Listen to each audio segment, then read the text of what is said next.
नमस्कार, मैं इरशाद अली और आप देख रहे हैं यूपी 76 न्यूज़। खबर हमारी दुनिया तक। जनपद फर्रुखाबाद में चारों ओर साइकिल ही साइकिल। जब साइकिल चली तो सिर चढ़कर बोला समाजवादियों का जोश। बड़े बाबा व छोटे बाबा के दिन गए, दहाड़े डॉक्टर सुबोध यादव। तो दोस्तों, खबर जानने से पहले अगर आपने हमारे चैनल को सब्सक्राइब नहीं किया है तो चैनल को सब्सक्राइब करें, इस खबर को लाइक करें, शेयर करें, कमेंट करें और देखते रहें यूपी 76 न्यूज़। समाजवादी पार्टी के आह्वान पर गुरुवार को जनपद में चाहे शहर हो या देहात, चारों ओर साइकिल ही साइकिल चली। सैकड़ों कार्यकर्ताओं ने साइकिल यात्रा निकालकर सत्ताधारी पार्टी को अपना गुस्सा दिखाया। महंगाई, लूट, बलात्कार, महिलाओं व दलितों पर अत्याचार, पत्रकारों के साथ अभद्रता जैसे सैकड़ों मामलों के विरोध में समाजवादियों ने नारे लगाए।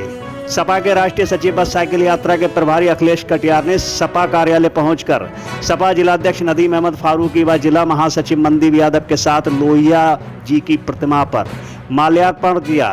तदुपरांत हरी झंडी दिखाकर साइकिल यात्रा रवाना की, जिसके बाद पूरा जनपद में साइकिल ही साइकिल दिखाई देने लगी। तो आइए देखते हैं पूरे जनपद की झलकियां। राष्ट्रीय अध्यक्ष माननीय अखिलेश यादव जी के निर्देश में जनेश्वर मिश्रा माननीय छोटे लोहिया जी के जयंती के अवसर पर पूरे प्रदेश में तहसील स्तर ब्लॉक में साइकिल चलाने का, साइकिल यात्रा का हम लोगों ने आयोजन किया है, सभी समाजवादियों ने। और ये जिला राम मनोहर लोहिया जी की कर्म भूमि है। कहने और सहने की मर्यादा खत्म हो गई है। आज लोकतंत्र खतरे में है। आप ही सही है।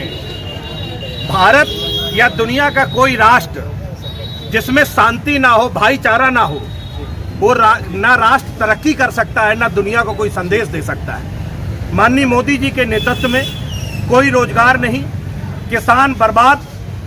कहते हैं कि सस्ता आलू महंगी बालू और बाबा निकला बहुत ही चालू। ये हाल है इस समय। 1967 जब चौधरी चरण सिंह की सरकार थी तो उस समय हम ये पूरे समाजवादी मांग कर रहे हैं। और लोहिया जी ने कहा था कि जब तक गांव, चौधरी चरण सिंह साहब और लोहिया साहब का ये मानना था कि भारत की विकास या भारत की तरक्की गांव से होकर गुजरती है।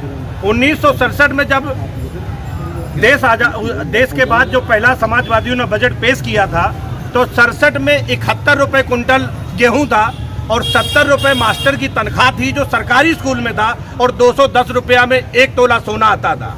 जो 70 रुपये मास्टर की तनख्वाह थी वो 70,000 हो गई, और जो गेहूं 70 रुपये कुंटल था वो 1700 रुपये हुआ है। किसान आत्महत्या करने को मजबूर है, बीमा की कोई व्यवस्था नहीं है। इन नीतियों के खिलाफ माननीय अखिलेश यादव जी ने रोजगारों के लिए, किसानों के लिए ये हल्ला बोल किया है। उनके हक में हम लड़ते रहेंगे और सरकार की गलत नीतियों का विरोध करते रहेंगे। महाराज का बयान आया कि अखिलेश यादव को ठोक देंगे, ठोकने के लिए तैयार रहना चाहिए। नहीं, उनसे और कोई दूसरी उम्मीद नहीं की जा सकती है, क्योंकि ये लोग किसी को भी ठोक देंगे। ये जिनके परिवार नहीं होते, उन्हें नहीं पता कि परिवार क्या होता है, घर कैसे चलता है, ये ठोक सकते हैं। ये ठोकने ठीक करेंगे। आज ये बात समझ में साफ आ गई है कि आजादी के बाद जब इस देश में पहली बार इतने बड़े पैमाने पर महामारी आई तो भारत में क्या इंतजाम था, क्या सरकार थी, सबने देखा है। अगर ये जो ऑक्सीजन है ब्राह्मण को नहीं मिली, दलित को नहीं मिली, उसने मरने और बीमारी ने नहीं देखा कि कौन पंडित था, कौन भंगी था।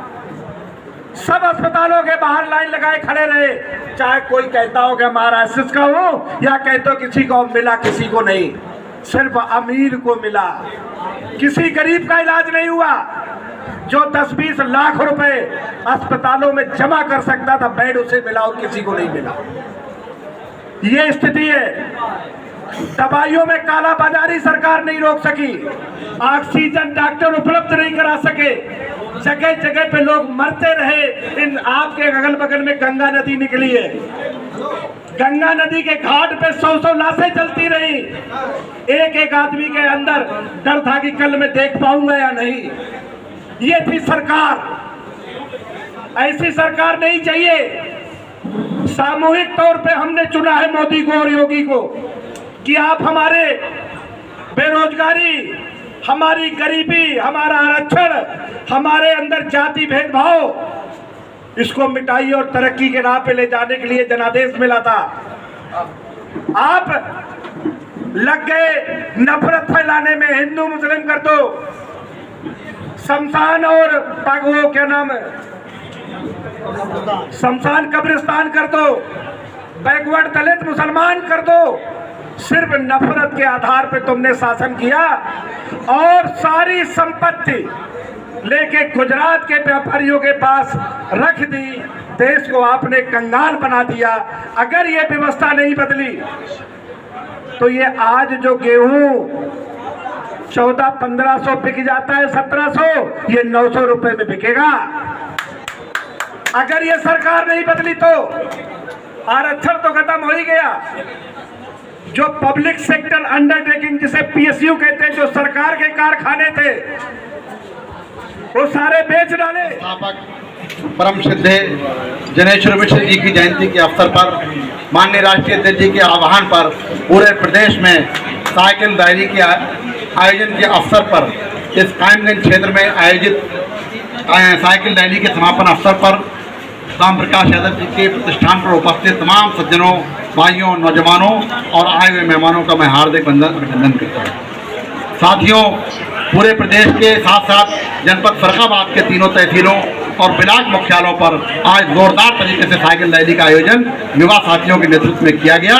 मैं आज का जोश देखने मन के लायक था। फर्रुखाबाद शहर की सड़कें जाम हो गई, अमृतपुर में एक विशाल जनसमूह था और कमालगंज और मोहम्मदाबाद में भी विशाल रैली युवा साथियों ने निकाली। मैं उनका हर हृदय से आभार व्यक्त करता हूँ।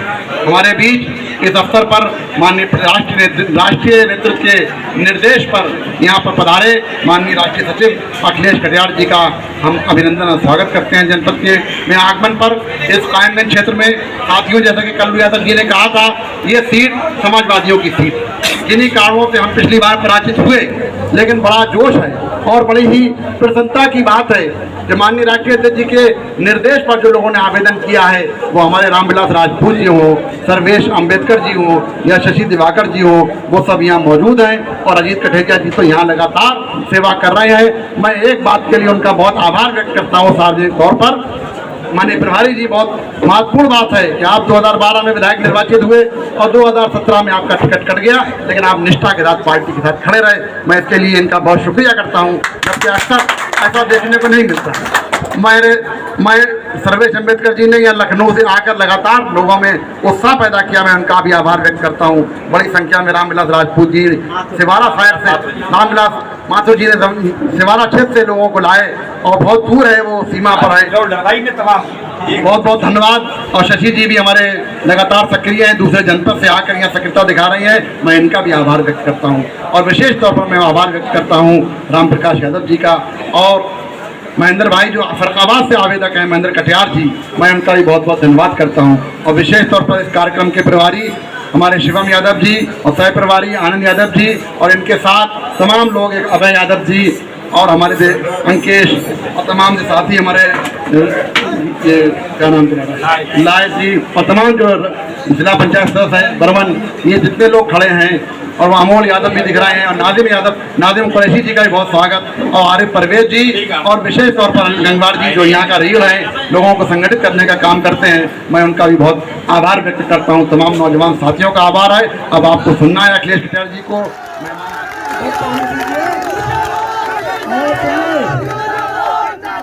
बस आने दीजिए, आपका भाई झुका नहीं।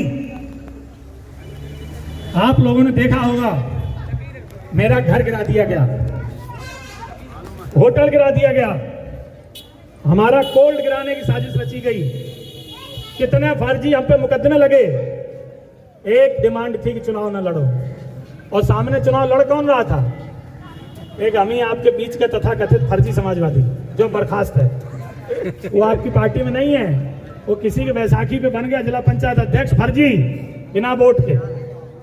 स्वागत कराते घूमने अच्छा है, 10 महीने बचे। मैं तो आज से एक ही निवेदन करना चाहता हूँ कि आज हमारी लड़ाई बंदूक और तलवार से नहीं होनी है। हमारी लड़ाई जो है वो वोट से होनी है। पूज्य बाबा साहब B.R. अम्बेडकर ने जो हमको अधिकार दिया है कि हमारी लड़ाई वोट से होनी है। तो आप जो इतनी भारी संख्या में लोग आए हैं, मैं आपसे निवेदन करना चाहता हूं कि वोट बढ़वाने का, वोट कटवाने का कार्यक्रम चल रहा है, तो आप सब साथियों जो जोश है वो वोट बढ़वाने में लगाइए, जिससे